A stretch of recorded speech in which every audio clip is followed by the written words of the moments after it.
Hello folks, welcome to another spreadsheet exercise from yours truly, Mark Alderson. Today I've got a couple of concepts that I want to explain to you. One on absolute and relative cell referencing, which I'll explain now. I'm then going to go on to explain how to use the vlookup function, which is kind of the most complicated function that I'll take you guys to. This is about as hard as it's going to get with spreadsheets, and basically going by how well you do in this tutorial with this exercise once we're finished, because it's going to get a bit in depth. I think we may be ready for the spreadsheet assessment after this, but let's move on. I digress. Zoom in a little bit. So I've made a small table here, and if you look up at the top, I've got VAT 20% at the top of the spreadsheet, and I'm going to use that to calculate the VATs in here. Now, the reason I've put it up here as a single figure and not just doing this, I know I showed you last week I can do this cell equals that cell times 20%. Yeah, and it will give me £2. 20% is a fifth of 10, 2. So I could do it that way, and I could have that 20% encoded into all these calculations. That may not be the only place in a large spreadsheet that you would use VAT. So, but you could type 20% into all your calculations, but we're not going to do that. That's a slow way of doing things. If I do this equals this cell multiplied by the 20% in this cell up here, same answer. Watch what happens when I copy it down though. This is the absolute and relative part. I'll explain why it's beneficial in a little minute.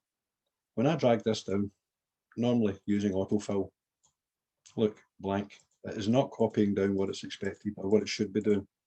If I put the 20% straight in there, equals this cell times 20%, which is the way most people do things. It's a bit long-winded, but and then I could copy it down and it'd be okay. Yeah, it works. But this way, like I showed you a second ago, using absolute cell referencing equals this cell multiplied by 20%. When I copy it down, let me explain what the problem is first, then I'll explain why it's beneficial. This cell, E7 times J1, E7, which is this cell here, fair enough, I like that part. By J1, fine, I like that part. This one's fine. When I come to this cell, E8, yeah, that's fine, times J2. So it's incrementing the cells in the formula. It thinks that I'm doing it the old way, putting the 20% in here. So J2's got nothing in it. Then when I get here, it's multiplying by the cell J3. J3's got nothing in it either. So what I need to do to stop that from happening is tell it, yeah, I want you to increment the E7 part. I want it to become E7, E8, E9, E10, E11, etc. But the J1, I want to stay the same. And we call that, we want to make the J1 absolute. Now I can do this, I can highlight it, and I can press the F4 key at the top of your keyboard. Above the numbers 1, 2, 3, 4, 5, you'll see F numbers, F keys, F1, F2, F3. The F4 key makes that $J, $1. Those dollar signs tell it not to move from J1. So now the calculation works. Yeah. If I look, I've got E7 times J1, E8. Now, I never made the E8 column absolute, so it's still incrementing. It'll go E8, E9, E10, etc. But the J1 stays absolute. If you look in all the cells, it stays J1 because I made it absolute. Now, when you come to do this, now that you know how it works, I've got the 20% up here. I've got the figure here I want to calculate by, so just equals that one multiplied by this one. And when I click on this, after I click on it, I'm then going to press the F4 key now, which makes it absolute. It saves me going back in and doing it later. Now, why is this beneficial? If I come into work tomorrow and VAT had went up to 20%, 25%, sorry, and I had encoded 20% into each of these, I would have to change each of these to 25%. Anywhere else on the spreadsheet that I had used VAT, I would have to manually go in and change the formula to 25% to represent the new VAT. But watch what happens now. I can just change this figure to 25%. And see all these figures have changed. And anywhere else in the spreadsheet that I had referenced, this cell up here would change too. So when we've got a single figure or a single value we're going to use in different places in the spreadsheet, if it's going to be the same value over and over but may change one day, but rarely, then we tend to put it in a single cell of its own, give it a label. You notice these are in two separate cells. Yeah, I've not got VAT 25% in one cell. I've got VAT in one cell, 25% in the other. If those were both together, VAT 25%, it's a mixture of letters and numbers, and Excel would treat that as alphanumeric and would not let you do calculations with it. It's like trying to say Mark times Susan. Yeah, you can't do that. Well, you could if you used the ASCII values, but that's a programming thing. So yeah, that's why they're in separate cells, to keep one as text and one as a number, so we can calculate with it. And then my total price would just be equal to this cell plus this cell, and then I would go to the bottom right hand corner, thin cross, autofill, and take that down. So relative and absolute cell referencing, that is what those are. When I encode it like this, equals 10 multiplied by 20%, and I drag this down, and you can see E7 times 20%, E8 times 20%, E9, it's keeping it relative. The E8, the E9, the E10, the E11 is going to carry on all the way down. And this is just going to match what's on the cells on the left. Absolute means I'm locking one cell down in a formula. So I would say equals this times this F4 to make it absolute, which means I'm just locking one value down. I'm making an absolute cell reference is what the correct term is. Right, I digress. I want to move on and talk about vlookup. It's kind of the most complicated thing that we'll do. I've got a little sheet here that I've made up to kind of give you a small example of it. And then I'm going to show you quite a complex spreadsheet that's going to involve most of the things you've done up until now, including vlookup. Don't be shocked when I show you it. I'll break it down. It's a completed spreadsheet. I'm going to tell you how it all works. And I want to see if you can work it out, how to put it all together, because you have all the skills now once you learn this vlookup, and now that you know about absolute and relative cell referencing. So vlookup, how this works is, if I'm creating an invoice somewhere, and on the invoice is listed the things that the person has bought. Again, I'm going with widgets. It could be anything, yeah. So this invoice, this person's bought these 3 widgets. Now, rather than me going in here and then having to look up a big spreadsheet for the price, widget 1 would be £5, and then type £5 in there. What I'd like to have is something that sits in these 3 cells and just watches these 3. And when a part gets put in here, it jumps away, finds the price and inserts it for me. Now, this small example, I know I've got a small parts table here with 10 widgets in it, 10 things that I'm selling. How can I explain this? Normally, you would have a parts list of a stockroom, which has got millions of parts, thousands of parts. Yeah, and you're not going to look up a table every time you want to find the price for something. You would get the computer to look it up for you based on a part number. In this example, sorry, I'm just going to look up the part name to find the price using vlookup. Now, vlookup works like this. I tell it what to look for. I tell it where to look for it, which is a table range. I then tell it what column in the table it's looking up where the information lies that I want. And then there's a last part, true or false, which I'll explain when I'm doing it. So the first thing I need to do is I can use this range in vlookup. The range of that's D5 to E14. But when you start to have more than one table you're looking up, it's better to name them. So watch, if I highlight this data, now notice I'm not highlighting the heading, just the data. Yeah. I just put that heading lookup table there to let you know it's a table I'm going to look up using vlookup. It's a lookup table. It's calling it D5 up in the left-hand corner here, the name box. Now, it's naming it D5 because that's the first one in that range. This is actually the range of D5 to E14, but I'm going to name it. Watch, I'm clicking in here. I've highlighted just the data and only the data. I'm going to click in here and I'm going to call this parts. I've just made that name up off the top of my head, by the way. It's not a special code word or anything like that. Now, for me to get Excel to accept that name parts, you must press the return key. Nothing else works. You can't click on the spreadsheet after you've typed it. You need to press return. To check that it's worked, click off it and then highlight it again.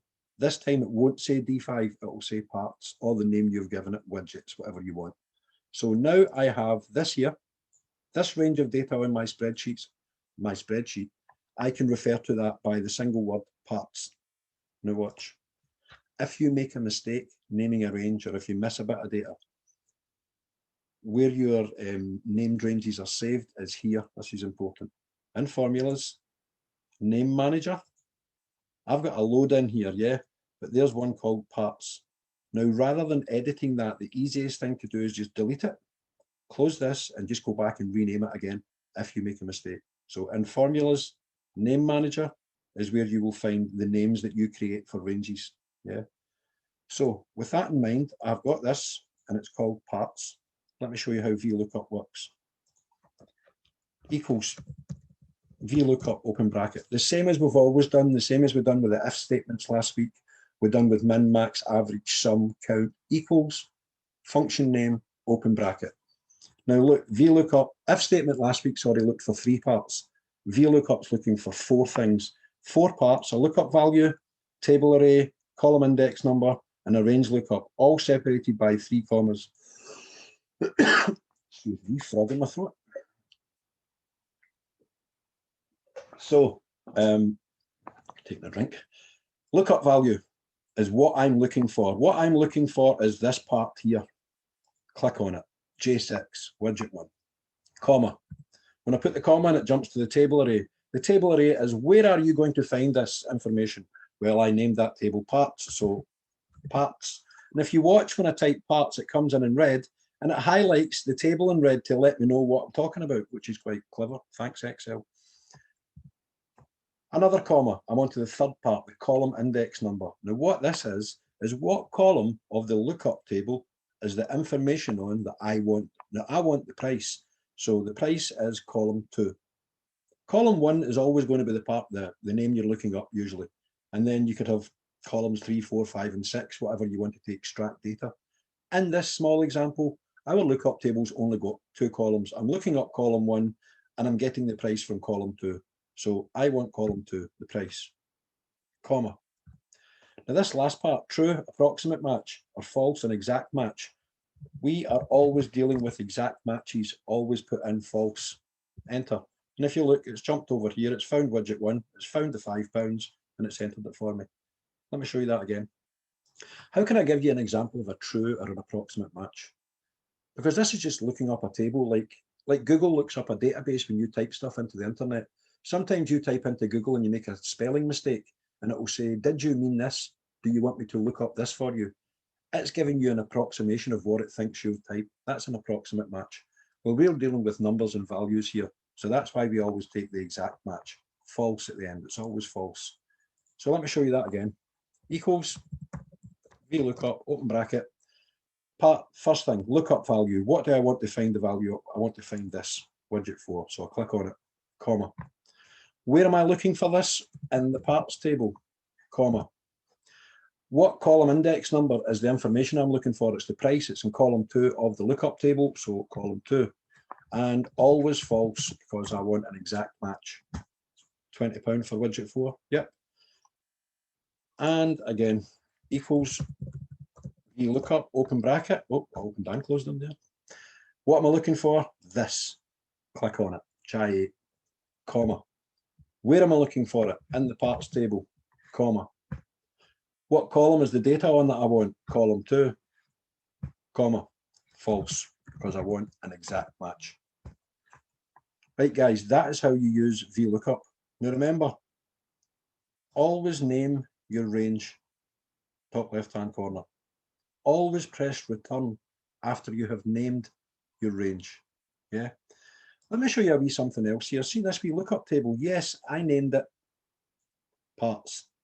Watch this.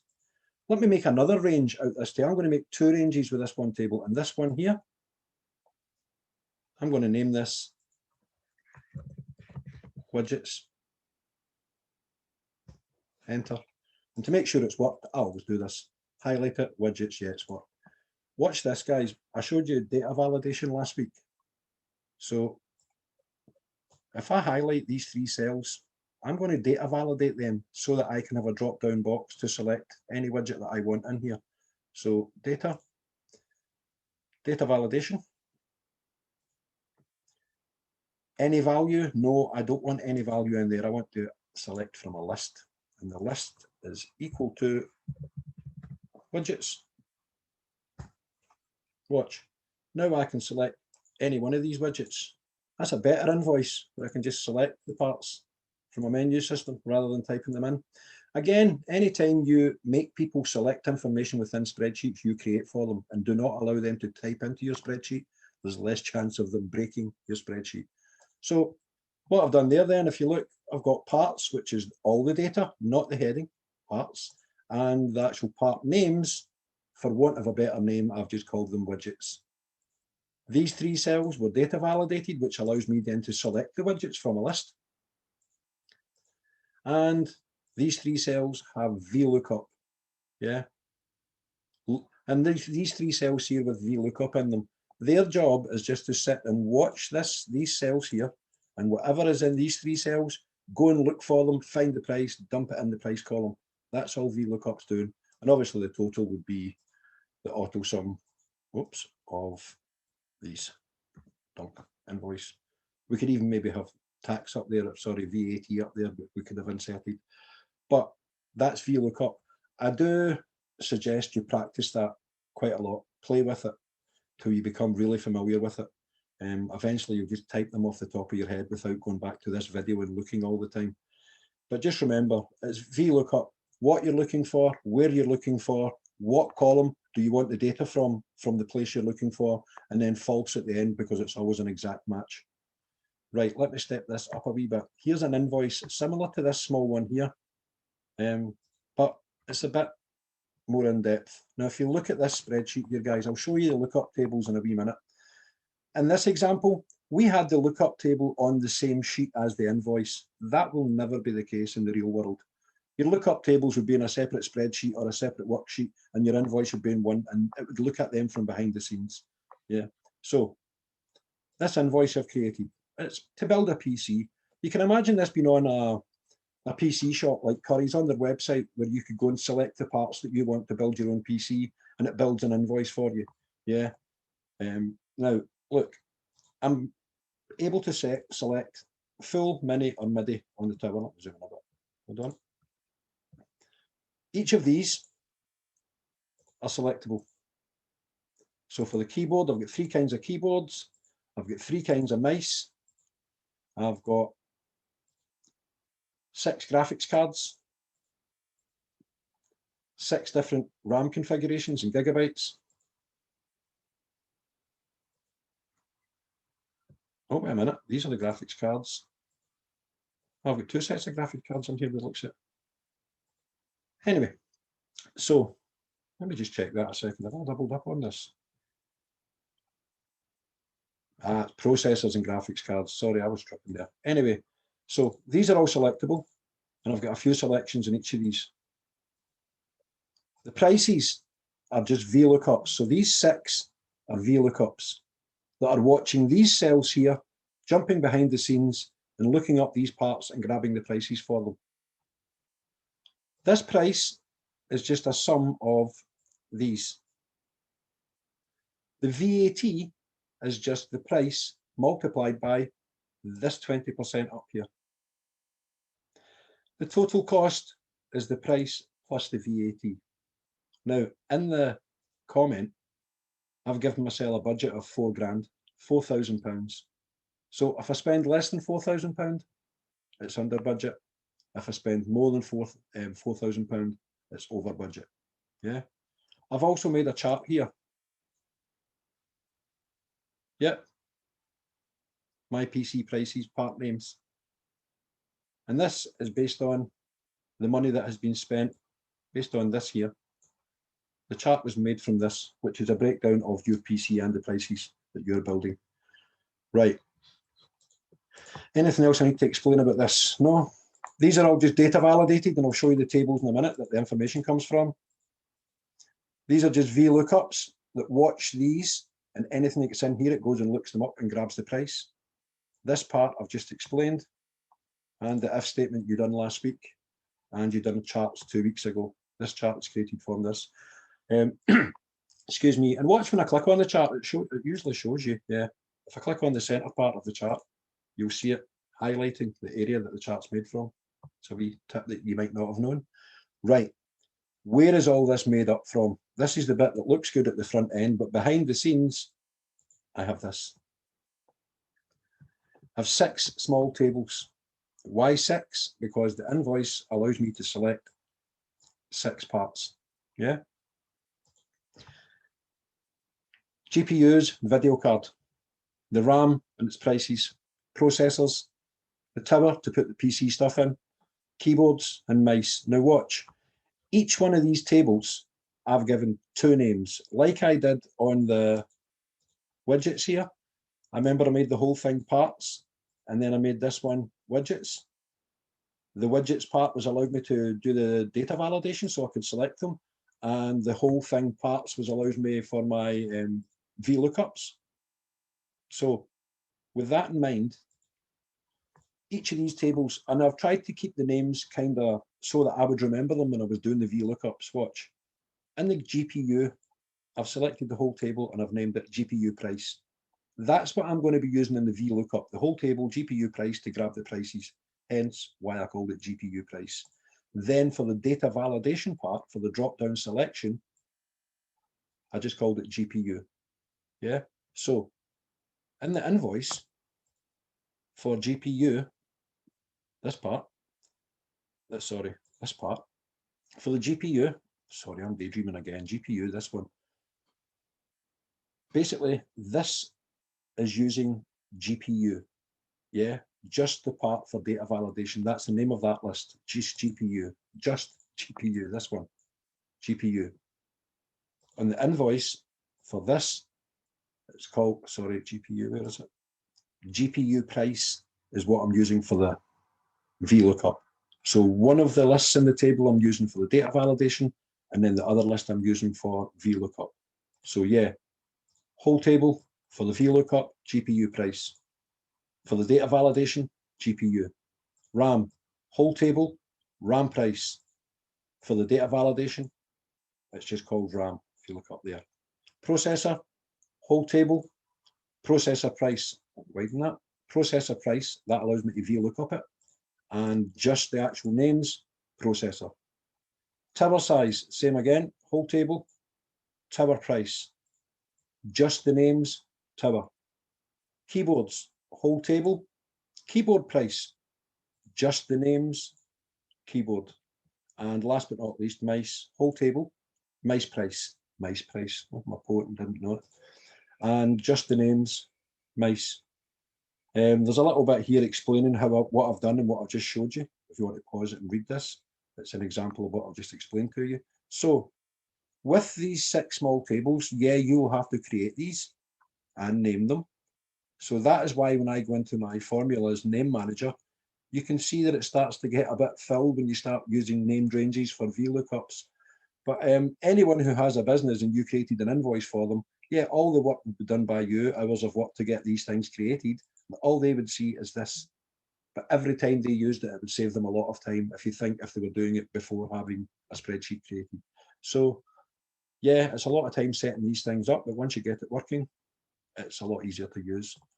So that's what I want you to do. I want you to make this spreadsheet. You're going to have your lookup tables down at the bottom, one sheet, and you're going to name all these ranges. So you've got 6 small tables. You're going to have 12 named ranges. Yeah, stepping up a bit. And on your invoice, I want you to create this so that I can select what tower I want, and it will VLOOK up the price for me. If I select a smaller tower, you'll see the price changes. Yep, mouse, it's at £20 at the minute. If I select a USB mouse, it drops down to 15. So I want these data validated so I can select. I want these using VLOOKUP to find these in the tables and find the price. I want you to do a sum of the prices to find the total price. Sorry, to find the price before VAT. Then the VAT, which is the price multiplied by this 20% here, which I want you to put on your spreadsheet too, obviously. And then a total cost, which is these two added together, makes this one. And then your if statement, £4,000. You can put any number really you like in there. This is just a test that you know how to use an if statement. And remember, I've got data validation here. So sorry, I've got conditional formatting here. If it's over budget, it goes red, and if it's under budget, it stays green, like I showed you last week. That's about it. I want you to create this spreadsheet that you're looking at now from these lookup tables. So I will end it here, and good luck. I know this is stepping up a bit, but I didn't want to just give you a small example of using vlookups. And I was thinking about adding on to your CD collection spreadsheet again, but I thought, no, it needs something more. So this is the something more. You will be able to create this. You have all the skills to do this. Just break it down into small steps. Create these tables first. That's your first thing you want to do. Then you want to create your named ranges. So 2 ranges for each table. Do not include the headings in your named ranges. Then once you've done that, start building this. Yeah. First thing I would do is I would create this small invoice. Then I would data validate these to get so I can select the names from the other tables. Then I would do my vlookups. Then I would do this. Then I would do my if statement.